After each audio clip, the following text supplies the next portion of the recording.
মা বলেন, সন্তান তোর চিন্তা আমার ঘুম নাই, তুমি কত আরামে খাও আর ঘুমাও, বাবায় ঘুমায় না, মা ঘুমায় না।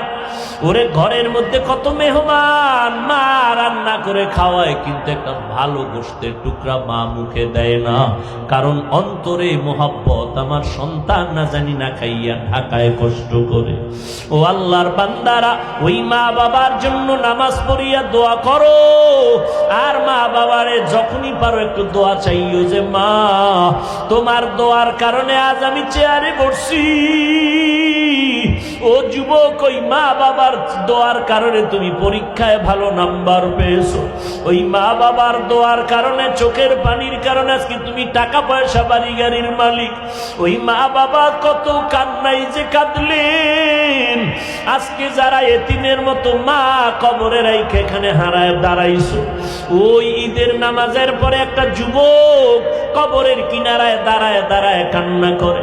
ও যুবক, কেন কাঁদো? আজকে আনন্দ ঘরে ঘরে যাইবা। যুবক বলে, আজ আমি বড় এতিম, বড় অসহায়। গত ঈদে নামাজে যাওয়ার সময় আমার মা আমার মাথায় হাত দিয়া দোয়া করেছিলেন, আব্বা জান আমার কিনারায় দাঁড়ায় নামাজ আদায় করেছিলেন। আজ আমি যখন ঈদের নামাজে রওনা হয়ে আসছি, হঠাৎ মনে পড়ে গেল আজ আমার মাথায় কে হাত বুলাইয়া দোয়া করবে। আজ আমার মায়ের বিছানা খালি, আমার মা নাই, আমার বাবাই কই।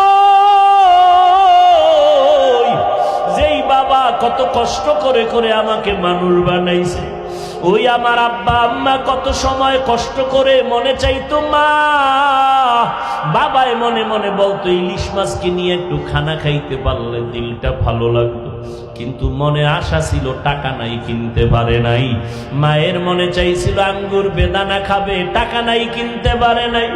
আজকে তোমার ফ্রিজে ভরা ফলের অভাব নাই, মাছের অভাব নাই, কিন্তু তোমার ঘরে মাছ আর ফল থাকলে কি হবে?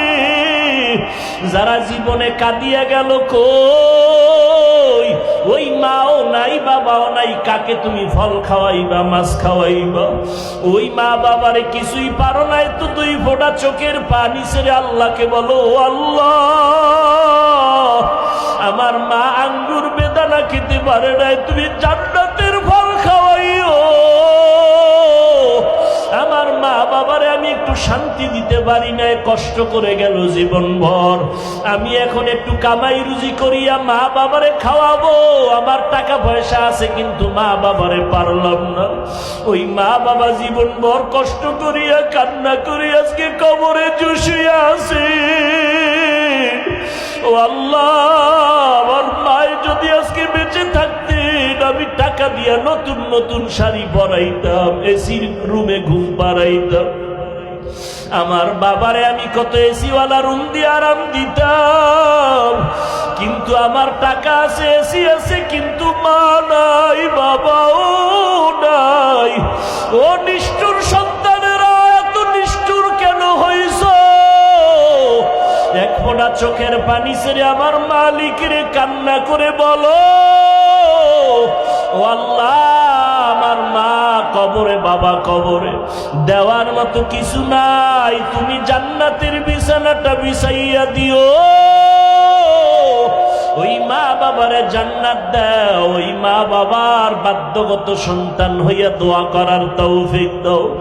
আজকে স্ত্রীর পেছনে দৌড়াও, টাকা খরচ করো, ওই মা বাবার চোখের পানি না থাকলে তুমি পরীক্ষায় ভালো নাম্বার পাইতা না। ওই মা বাবার চোখের পানি তোমার পেছনে না থাকলে তুমি আজকে সম্মানের চেয়ারে বসতে পারতা না। ও আল্লাহ, তাকাইয়া দেখেন এই ময়দানে কারা ইয়তীম। ও বৃদ্ধ বাবাজি, ও পর্দার আড়ালের মা বোনেরা, ও যুবকেরা, আল্লাহর কাছে মাথা নত করে চোখের পানি ছেড়ে দোয়া করো। রাহমাতুল লিল আলামিন এমন এক আদর্শ জমিনের মধ্যে দিয়ে গেলেন।